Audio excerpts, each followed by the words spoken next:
Where in the world is J. Cole? I had that question sitting on my laptop for a week, but before I could even make and edit this video, the question answered itself. You see, last week, the fall-off fell off the charts. It disappeared from the Billboard 200, and that became a major talking point for a lot of people. It was a sore spot that haters were quick to poke at, but to me, it didn't matter. By the end of this video, I'm going to explain why it shouldn't have mattered to you either. Now is a great time to like, comment, subscribe, and definitely hit the hype button if you're watching on mobile. Today, we're going to break down exactly what J. Cole was doing while he was away from the spotlight and where he's headed next. Before we talk about where he's going, we need to look at just how active Cole was before he disappeared. Prior to the release of the fall-off, he dropped the Birthday Blizzard mixtape. He let people download it for a small fee of at least $1 while rapping over those classic 90s bad boy beats. He absolutely cooked on that project.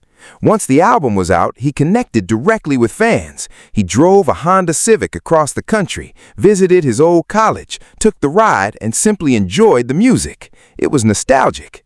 He also partnered with the platform Even, which I believe he has equity in, taking the direct-to-consumer route. First, it allowed him to capture fan data, which is incredibly valuable. Second, it let him sell directly to fans and engage with them on a deeper level. Third, it showed that he still believes in community. It's been a long time since we've had a Cole project, and seeing him interact with fans in this way showed just how much he genuinely cares about them. Then, of course, he announced the tour. After a few interviews, Cole more or less went radio silent. The feedback from those interviews wasn't universally positive. People wanted more answers. People were confused. Cole seemed to disappear. But in classic J. Cole fashion, what does he do? He pops right back up. And if there's one lane Cole knows how to operate in, it's the nostalgia lane. What we got yesterday was an announcement, and it was a special one. It was something his fans absolutely loved, and it's something I think artists and consumers alike should pay attention to because it's incredibly smart. It was a callback to the past. It was something people had been craving, a magazine. J. Cole announced that he was releasing a 144-page magazine to accompany the fall-off tour. The magazine focuses on art, music, and the culture. It features contributions from some of the best up-and-coming writers, as well as established artists. It gives people a new medium to engage with, something they can physically hold, read, and connect with. The magazines were set to be sold in person in Charlotte, which also happens to be the first stop of the tour. Fans could also order online. Some of you might be wondering why I'm spending so much time talking about a magazine. Because it's not just a magazine. It's the little things. It's the attention to detail. When you look at Cole's career, it's clear that he's become comfortable with who he is. Early on, he may have chased hits, but during the fall-off, he openly talks about who he believes he is in the game versus how the public sees him. Those two perspectives don't always align. What he delivered here wasn't for everyone. It was for his core fan base. Let me ask you a question. Do you live your life based on what the haters are going to say? Or do you live your life based on the people who genuinely care about you and how they'll feel about the things you create? You don't live for the haters because they're going to hate regardless.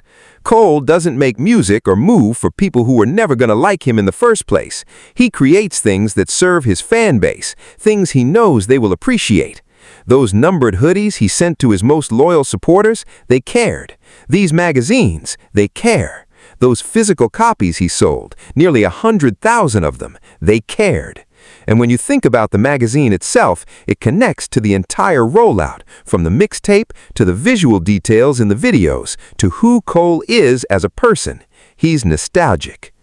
Let's look at an excerpt from What's the Dirt's video, because I think he explained this perfectly in his 26 breakdown.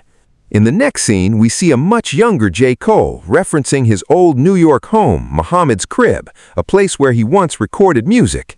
He's surfing the internet, and instead of the classic mixtape website DePiff, the site is called DeVille. You can also see two magazines in the scene, one designed in the style of Vibe magazine, and the other inspired by The Source. There's a sock over the microphone, a visual that longtime fans will recognize from Cole's early recording days. There's also what appears to be a Clockers movie poster on the wall, but instead of saying Clockers, it says Dreamers. Another poster is designed in the style of the movie Belly, but it features the year 1985. What did I say? It's the little things. He's been foreshadowing this magazine the entire time, from the cover art to the music videos and the overall theme of nostalgia. All of it has been leading to this moment.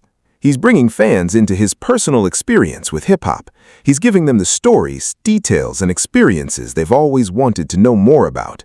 I have an entire video explaining how I believe Cole is going to make $100 million from this tour and album rollout, and I still believe that's exactly what's going to happen because everything has been planned methodically.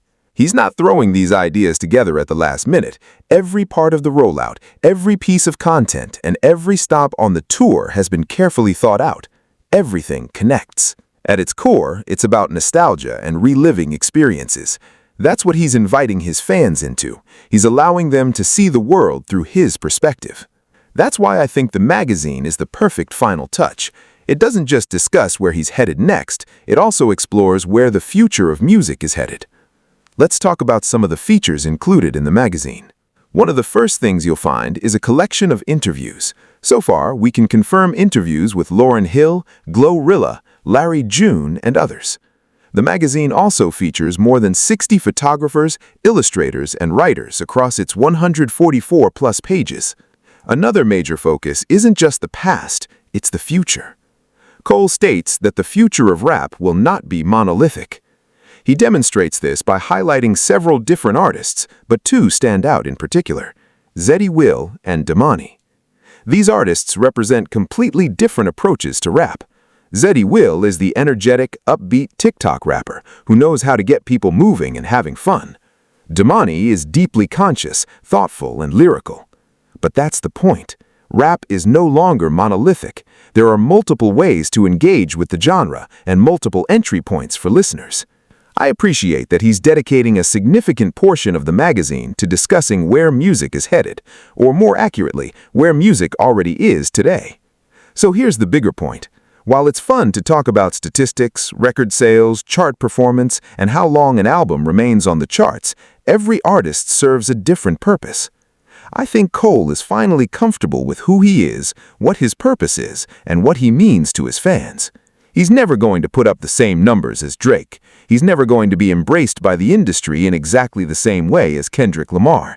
And he's already touched on this in the song Middle. Maybe he's finally come to terms with it.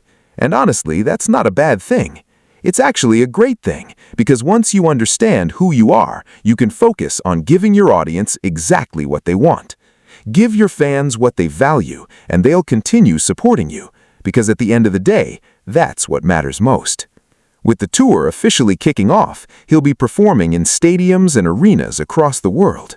He's starting in Charlotte, North Carolina, and honestly, where else would you begin a tour like this? From there, he'll take it worldwide. Let me know in the comments, are you happy with the rollout? Are you enjoying the music? Will you be attending the tour? Remember, it's not always the big moments that matter most. Sometimes it's the small details that leave the biggest impact. Make sure you like, comment, subscribe, and hit the hype button if you're watching on your phone. Share this video with a J. Cole fan because there's a good chance they haven't heard about this yet. I haven't seen many people talking about it, and I haven't seen much coverage on YouTube either, so it's valuable information to have. And if you're an artist, think about how you can connect with your audience. Think about what your fans truly want from you and how you can build a stronger relationship with them over time. Until next time, this is Hip Hop Prime. On this channel, we don't just talk about the music, we talk about the business of music. Salute.